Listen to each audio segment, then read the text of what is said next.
Assalamualaikum, halo rekan-rekan semua. Pada kesempatan kali ini, saya Najwa Selayazid dari Fakultas Ilmu Pendidikan, jurusan PG PAUD, UPI Kampus Wakarta, akan menyampaikan tentang program keunggulan di negara Cina mata kuliah landasan pendidikan. Selamat menyimak.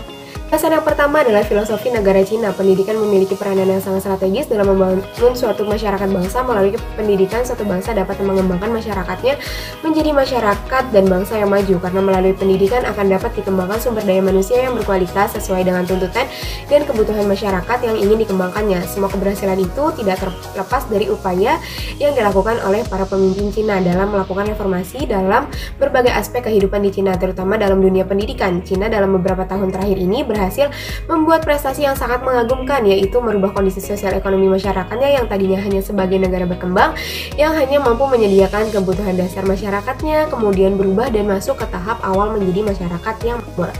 Selanjutnya ada jenjang pendidikan di Cina. Yang pertama adalah basic education, yaitu pendidikan prasekolah berlangsung selama 3 tahun, artinya pendidikan formal dimulai pada usia anak 3 tahun dengan mata pelajaran utama diantaranya sains, geografi, bahasa Cina. Selain itu terdapat perbedaan untuk kurikulum pada sekolah dasar yang berada di kota dan di desa. Sedangkan untuk siswa sekolah yang berasal di desa terdapat pelajaran tambahan, yaitu pelajaran pertanian. Dan yang kedua ada technical dan vocational education, yaitu pendidikan teknik dan kejuruan.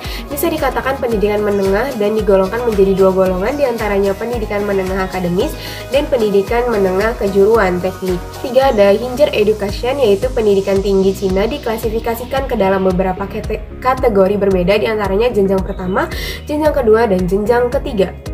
Yang keempat ada adult education, yaitu pendidikan orang dewasa, menargetkan semua warga negaranya atau semua pelajar masyarakat, negara, bagian, dan pemerintah di semua tingkatan harus mengadvokasi dan mempublikasikan gagasan pembelajaran seumur hidup dan menyediakan fasilitas pendidikan untuk memenuhi kebutuhan pelajar, membantu mereka memanfaatkan berbagai sumber belajar dan menciptakan lingkungan sosial yang ideal untuk pembelajaran seumur hidup. Selain itu ada program unggulan, yaitu yang pertama adalah belajar lebih dari 8-12 jam, kebutuhan gizi yang terpenuhi, tidur siang setelah jam makan. Yang keempat ada bahasa asing yang diutamakan. Yang kelima adalah melegalkan hukuman fisik. Yang keenam adalah sekolah bakat seperti kungfu. Tentu saja dari ini ada program kelebihan, yaitu kelebihannya adalah banyak melahirkan orang yang jenius dan pintar, sukses di bidang sains maupun bisnis. Tidur siang akan menambah produktivitas saat belajar dan bekerja, cetak anak yang berkarakter dan cerdas dan berakhlak. Yang kelima membuat murid disiplin. Yang keenam adalah pengembangan hidup. Di Cina itu pada awal sudah diajarkan. Selain itu ada kekurangan dari program di pemerintahan Cina. Yang pertama, bagi siapapun untuk pindah ke Cina untuk pendidikan dari negara barat, ketergantungan yang tinggi pada ujian akan tampak seperti penyesuaian yang sangat besar untuk masuk ke perguruan tinggi.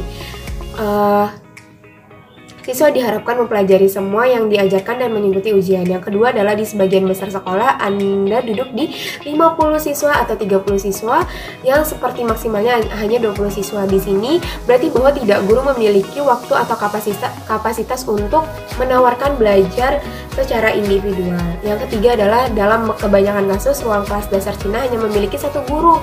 Selama bertahun-tahun merupakan tipuan sistem dari pendidikan Cina.